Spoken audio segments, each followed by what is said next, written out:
बोलते हैं हिंदुस्तान पे तमाम दर्शकों का स्वागत है। सवाल ईवीएम का। ईवीएम का सवाल लगातार बना हुआ है। लगातार उस पर संदेह गहराता जा रहा है। सवाल खड़े हो रहे हैं लेकिन उन सवालों के जवाब सीधे तौर पर कोई नहीं दे रहा। चुनाव आयोग सवालों को नकार दे रहा है।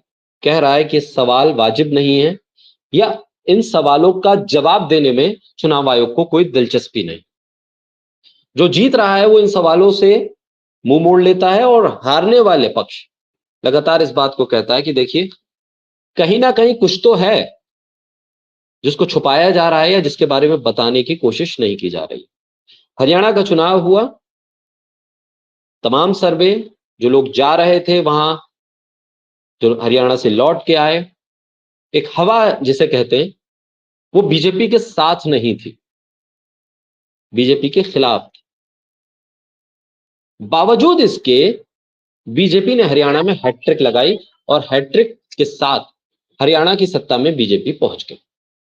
अब सवाल ये उठने लगा कि आखिर ये हैट्रिक बीजेपी की अपनी हैट्रिक है या ईवीएम के जरिए मैनिपुलेशन करके वोटों को इधर से उधर करके कुछ ईवीएम को बदल कर तो नहीं तय कर दी गई है। सवाल इसलिए उठ रहे हैं क्योंकि जो ईवीएम काउंटिंग के लिए पहुंची, उन ईवीएम्स में से एक बड़ी तादाद थी ईवीएम्स की जिनकी बैटरी फुल थी। लगभग 99% के आसपास ईवीएम में बैटरी मौजूद थी, जबकि पूरा चुनाव हो गया था।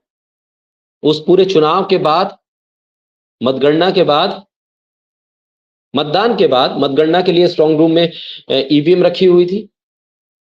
मतगणना वाले दिन ईवीएम खुली तो भी 99% उसमें बैटरी मौजूद थी। लेकिन एक बहुत बड़ी तादाद उन ईवीएम्स की थी जिनकी बैटरी 60 से 70% तक थी, जिसे सुनने के बाद आप भी ये कहेंगे कि भाई, मतदान हुआ और मतदान के दौरान जो ईवीएम इस्तेमाल हुई तो उसमें बैटरी यूटिलाइज हुई। पूरी तरह से चार्ज ईवीएम मतगणना वाले दिन दी जाती है, यानी 100% चार्ज ईवीएम वहां मौजूद होती है और उस पर लोग अपना वोट डालते हैं और वोट डालने की उस पूरी प्रक्रिया में बैटरी खर्च होती है। स्ट्रांग रूम में बैटरी, वो ईवीएम जाती है और मतगणना वाले दिन जब खुलती है तो 60 से 70% के आसपास अगर उसमें बैटरी है तो ये वाजिब है। बाकी जो 30 से 40% बैटरी खर्च हुई है वो मतदान वाले दिन खर्च हुई है, और या वहां स्ट्रांग रूम में रखे रखे उसमें कुछ लॉस हो गया होगा। लेकिन जो खबरें हैं, जिस तरह की जानकारी है और जो आरोप कांग्रेस के भी हैं, क्योंकि कांग्रेस को एक बड़ा सेटबैक इसे कहा जा सकता है, क्योंकि हवा बताई गई थी कांग्रेस की, लग भी रहा था। हरियाणा की लगभग 12 से 14 सीटों पर ऐसा हुआ है जहां ईवीएम को लेकर सवाल उठ रहे हैं। 99 से 90% फुल बैटरी वाली ईवीएम में बीजेपी की जीत है, यानी कि ताजा ताजा चार्ज करी हुई बैटरी जिस ईवीएम में है उस ईवीएम में बीजेपी जीती है, और जिस ईवीएम में 60 से 70% बैटरी मौजूद है उसमें कांग्रेस बढ़त पर। इसको इस तरह से समझा जा सकता है और इस तरह से इस पर शक हो रहा है कि स्ट्रांग रूम में वो बैटरी चेंज हुई या ईवीएम चेंज हुई। ईवीएम चेंज हुई, जो नई ईवीएम आई वो पूरी तरह से चार्ज थी, 99% या 90% के आसपास वो चार्ज नई ईवीएम थी, जिनको रिप्लेस कर दिया गया, जिनको रिप्लेस किया गया, और वो नई बैटरीज वाली चार्ज करी हुई ईवीएम नए वोटों के साथ उसमें डाल दी गई, उस स्ट्रांग रूम में पहुंचा दी गई, और काउंटिंग वाले दिन जब मतगणना हुई तो वो 90 से 99% चार्ज बैटरीज वाली ईवीएम में बीजेपी के लिए बम्पर वोट निकले। ये सवाल इसलिए भी उठ रहा है कि बैलेट से चुनाव हो, इसकी पैरवी लगातार होती रही। लेकिन एक सवाल यह भी है कि हरियाणा की हार के बाद कांग्रेस ईवीएम का मुद्दा उठा रही। इस मुद्दे को चुनाव के बाद, यानी लोकसभा के चुनाव जब हुआ था, एक तरह से छोड़ सा दिया था। कांग्रेस की तरफ से इक्का दुक्का नेता, दिग्विजय सिंह जैसे कुछ एक नेता थे जो ईवीएम के इस सवाल पर लगातार खड़े हुए थे। इस पे कई लोगों ने रिसर्च की थी लोकसभा चुनाव में, और कई ऑर्गेनाइजेशन ने, जो एसोसिएशंस थी, उनकी तरफ से इस पर अपनी प्रेस कॉन्फ्रेंसेज, अपने रिसर्च के बारे में बताते हुए उन्होंने बताया था कम से कम 79, 80, 75 के आसपास सीटें ऐसी हैं जिस पर ईवीएम से प्रभाव डाला गया, ईवीएम पर प्रभाव डाला गया, और इन सीटों ने खेल बिगाड़ा इंडिया गठबंधन का। नहीं तो बीजेपी इन सीटों पर और भी पीछे रहने वाली थी। और जिस वक्त मतगणना चल रही थी तो हरियाणा के कई सेफ हाउस, जो स्ट्रांग रूम थे जहां पर काउंटिंग हो रही थी, वहां से कई उम्मीदवार निकल कर बाहर आए। उन्होंने कहा था, इस बात को मीडिया में बाइट्स भी दी थी, और ये बताया था कि देखिए किस तरह से ईवीएम के साथ छेड़छाड़ हुई है, और इसका शक उन्होंने जताया और बताया कि देखिए क्या ये महज संयोग है कि 90 से 99% चार्ज बैटरी वाली ईवीएम में बीजेपी बढ़त बना लेती है, और 60 से 70% जिस पे बैटरी बाकी है उस पे कांग्रेस को लीड मिल जाती है। क्या ये महज संयोग है? और ये संयोग है तो सिर्फ बीजेपी के साथ ऐसा संयोग क्यों होता है? ये एक गंभीर सवाल है, और इस सवाल पर चुनाव आयोग अभी तक खामोश है। अभी तक क्या, पिछले कई चुनावों से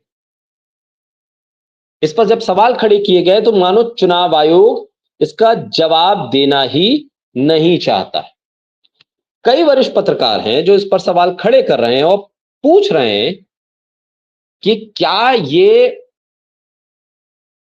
आपको प्रैक्टिकल लग रहा है कि एक ईवीएम जिसका इस्तेमाल मतदान वाले दिन भी हुआ, मतगणना वाले दिन भी हो रहा है, स्ट्रांग रूम में वो ईवीएम रखी भी है, और बैटरी उसकी 99% है, 1% बैटरी खर्च होने के बाद पूरा चुनाव निपट गया उसका उस ईवीएम से। आखिर वो कौन सी बैटरी है? उसी तरह की बैटरी बाकी ईवीएम में क्यों इस्तेमाल नहीं की जा रही? या फिर ये सब एक सी ईवीएम में बैटरीज लगी है और कुछ ईवीएम का ज्यादा इस्तेमाल हुआ है और कुछ का इस्तेमाल ही नहीं हुआ, बिना इस्तेमाल किए हुए उन ईवीएम्स को लगा दिया गया। मध्य प्रदेश से भी लोगों ने सवाल इस चुनाव के बाद, हरियाणा के विधानसभा चुनाव के बाद उठाना शुरू किए कि भाई यही खेल मध्य प्रदेश पे भी हुआ था। लोकसभा चुनाव में अगर आपको याद होगा 10 से 11 दिन, 12 दिन के आसपास का वक्त था, चुनाव हो गया, उसके बाद जो आंकड़े कि कितने प्रतिशत मतदान हुआ चुनाव आयोग ने दिए, तो लगभग 1 करोड़ से ज्यादा वोट बढ़ा दिए गए।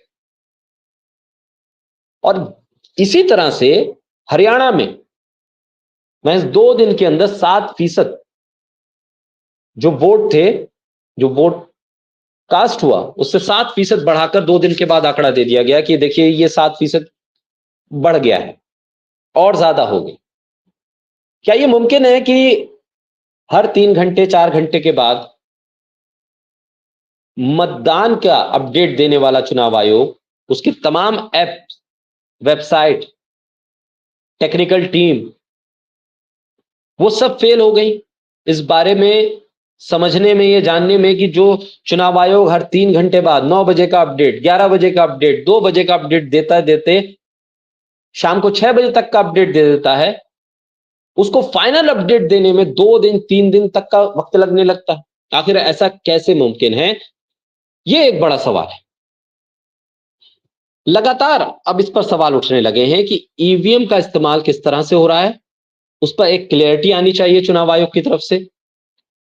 कांग्रेस कह रही है कि इस पर हम अब मामले को आगे लेकर जाएंगे, चुनाव आयोग से मिलेंगे, चुनाव आयोग से मिलने के बाद हो सकता है कि कोई कानूनी पक्ष भी हो जिस पर आगे काम हो। लेकिन सवाल यह है कि जिसका काम है ईवीएम के फुल प्रूफ होने की गारंटी देना, ईवीएम का निष्पक्ष होना, ईवीएम के इस्तेमाल में जरा सा भी शक और शुबा किसी को ना हो, इस बात की गारंटी जिस एजेंसी, जिस संस्था के दायरे में आती है वो चुनाव आयोग।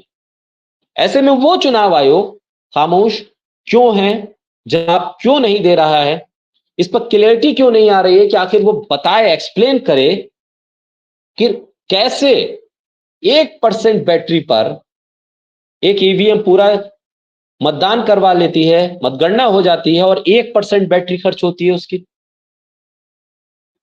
क्या ये मुमकिन है? और फिर उसी लॉट में से, उन्हीं ईवीएम में से एक बड़ी तादाद ईवीएम की ऐसी होती है जो 60 से 70% जिसमें बैटरी बचती है, 30 से 40% वो बैटरी कंज्यूम कर लेते हैं इस पूरी प्रक्रिया में। तो क्या ये किसी घोटाले, किसी धांधली की तरफ इशारा कर रहा है?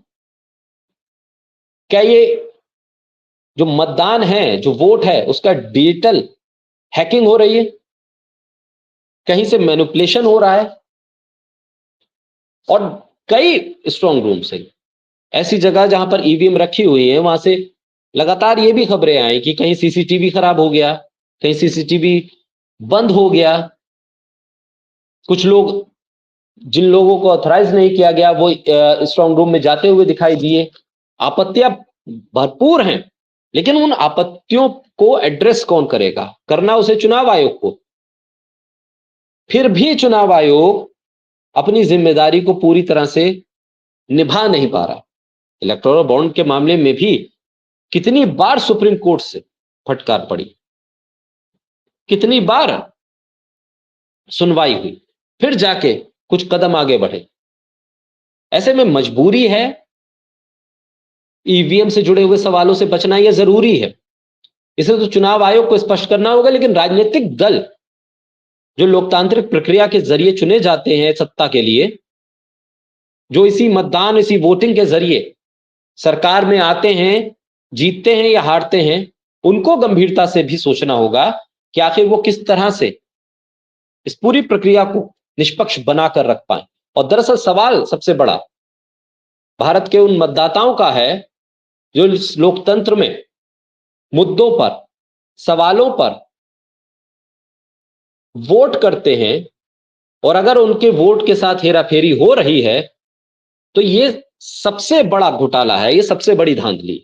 बहरहाल देखना होगा कि पॉलिटिकली इस मुद्दे को कहां तक विपक्ष लेकर जाता है, उस पर क्या सवाल चुनाव आयोग के होते हैं, क्या जवाब आते हैं चुनाव आयोग के, और क्या इस मामले में कोई कानूनी पक्ष ऐसा भी निकलता है जिस पर आगे लड़ाई लंबी लड़ती हुई दिखाई दे। बहरहाल देखना होगा, इंतजार करना होगा, क्योंकि अभी तक ईवीएम की लड़ाई सिर्फ प्रेस कॉन्फ्रेंस, बयानों, सोशल मीडिया, कुछ एक वीडियोस तक सीमित बन रहकर अब तक दिख रही है।